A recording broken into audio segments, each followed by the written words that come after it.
Good morning সকলকে। ব্লগের caption দেখে তো বুঝতেই পারছো এটা সরস্বতী পুজোর ভিডিও। তো আমার পোস্ট করতে অনেকটা দেরি হয়ে গেল। তো কেমন আছো তোমরা সবাই আমাকে কমেন্ট করে জানিও। সরস্বতী পুজোর দিন সকালবেলায় রেডি হয়ে বেরিয়েছিলাম আমার বন্ধুদের সাথে ঘুরতে। আমি আমার জীবনে এই প্রথমবার আমার বন্ধুদের সাথে ঘুরতে বেরোচ্ছি সরস্বতী পুজোতে। তো এটা হচ্ছে আমার ফাইনাল লুক।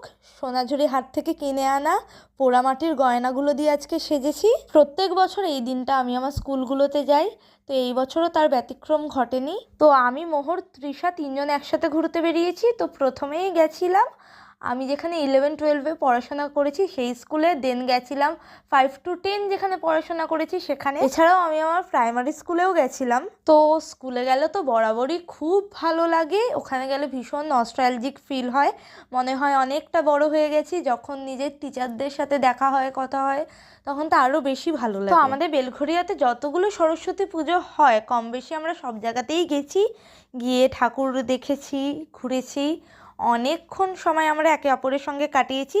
আর এখন এসেছি আমরা ভৈরব গাঙ্গুলি কলেজে। যারা আমার পুরানো ভিউয়ার্স তারা জানো আমি 8 to 9 মান্থ মতো এই কলেজের স্টুডেন্ট ছিলাম। তো এখানে আসলেও আমার ভীষণ নস্টালজিক ফিলিংস হয়।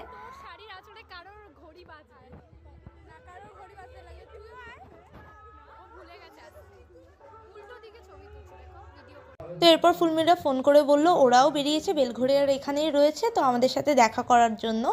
তো ওদের জন্যই ওয়েট করছিলাম। তো ফুলমি আসার পর তো আমরা বেশ সুন্দর সুন্দর বেশ কয়েকটা ফটো ক্লিক করেছি সবাই মিলে।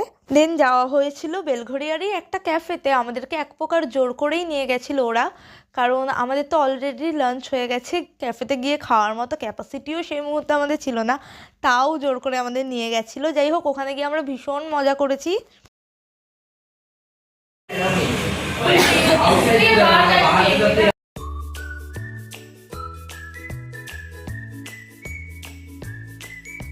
দেখা হচ্ছে পরের ভিডিওতে। এই ভিডিওটা এই পর্যন্তই। ভিডিও ভালো লাগলে like, comment, share and subscribe করে দিও।